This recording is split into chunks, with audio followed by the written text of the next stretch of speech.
Have you ever considered the perfect, silent rhythm of our world? Right now, as you watch this, somewhere on the opposite side of our planet, a friend, a stranger, a soul just like you, is living in a completely different light.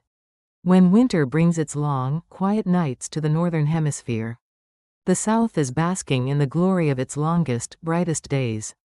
This eternal dance between darkness and light, governed by nothing more than position and perspective, is a profound mirror. It beckons us to look away from the sky and turn our gaze inward. For isn't there also a hemisphere of the soul? A place within us that experiences its own seasons of light and its own long nights of darkness? What if the key to understanding our own inner world lies in embracing this very dance? If you feel a calling to explore these deeper currents of life, to understand the interplay of shadow and radiance within your own being, then you have found a place of quiet contemplation. Welcome to Pure Mind Think. We are a community of seekers, and if this is a journey you wish to walk with us, please take a moment to subscribe and join our circle. When we begin a spiritual path, many of us imagine a straight ascent into brilliance, a journey of constant sunshine and blissful revelation. We imagine connecting with the higher realms, with the grace of angels, with the immense, loving presence of the Creator. And those moments do come. There are times when you stand in a light so pure, so overwhelming, it is profoundly humbling. In that divine radiance, you feel a peace that surpasses all understanding, a sense of belonging that quiets every fear. But here is a truth that seasoned travelers of the Spirit know well. When a great light shines upon you, it also casts a great shadow. That brilliant illumination doesn't just show you the face of God. It reveals, with perfect clarity, every corner of your own life that has been left in the dark.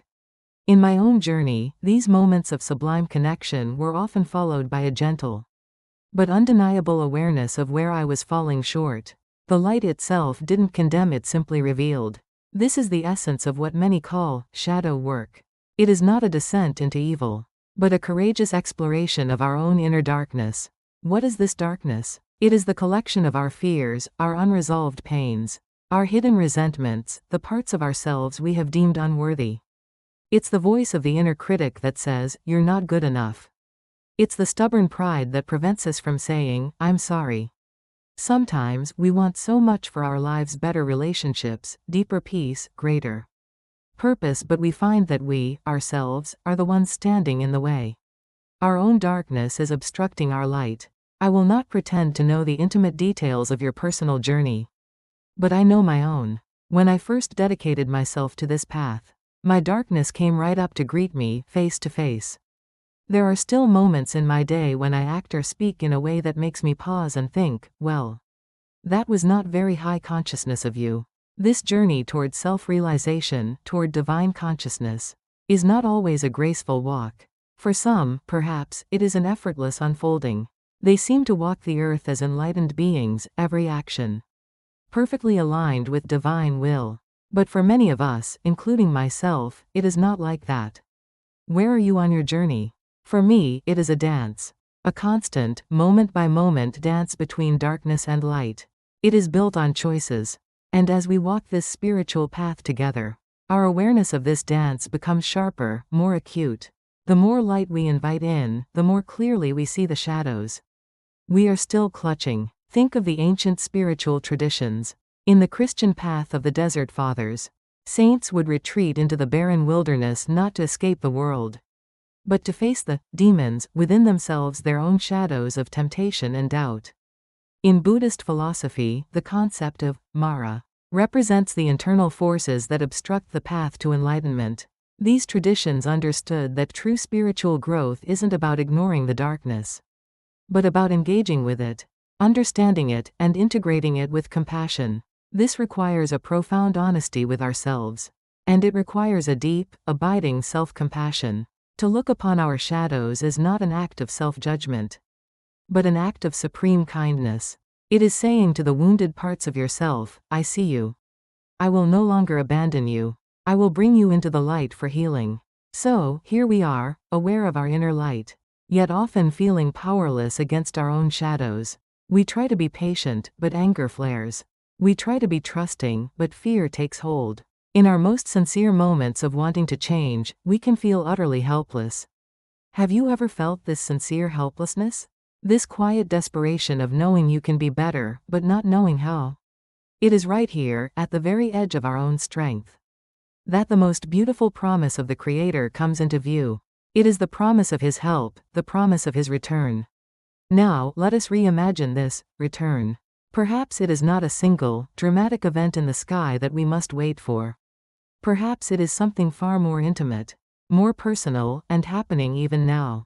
Think of it as a great dawn. For millennia, humanity has been in a long spiritual night, learning lessons through struggle and separation.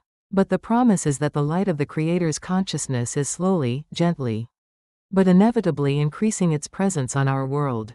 It is a dawn that is breaking not just in the heavens, but within the heart of every soul who is open to it. This divine aid doesn't do the work for you, but it makes your work fruitful. It is the grace that gives you the courage to face what you couldn't face before. It is the strength that helps you hold on to kindness when you feel wronged. It is the quiet wisdom that helps you find the right words, the compassionate words, when you need to speak your truth. In prayer, you might ask, God, give me the courage to say what I need to say, and help me find the kindest words so they can be received. This is not a sign of weakness. It is a sign of profound wisdom, of partnering with the divine. So, how do we participate in this great dawn? How do we parlay with our own darkness and light? It begins with mindful presence. It begins with the simple, courageous act of paying attention to our choices.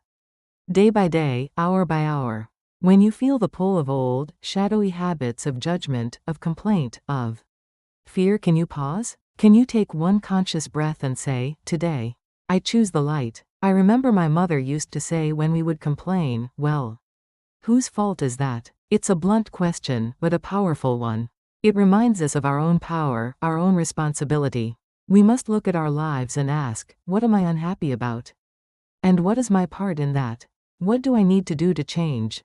And when the courage isn't there, when the steps seem too hard, we turn to our source.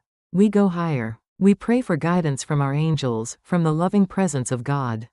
You might go into prayer with the gimmies, as I sometimes call them. Can you help me with this? Can you fix that? And that is perfectly fine.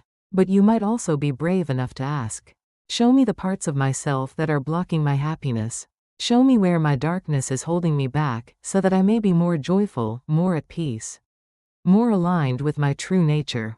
When you hold yourself up to this divine light, not in judgment, but in sincere seeking, you will be shown what is needed for your transformation to greater joy, freedom, and love. You will be transformed, because the light doesn't just show you the shadow, it begins to heal it. It's just the way it is. The greatest truth is that you are far more brilliant than you let on. The Creator knows this, and His deepest desire is to see you realize it, to see you embody the magnificent light you were born to be. The journey isn't always easy, but you are not, and have never been, alone in it. The dawn is breaking. As you move forward from this moment, I hold you in that divine light. The work of embracing our whole selves, shadow and all, is the most sacred work we can do.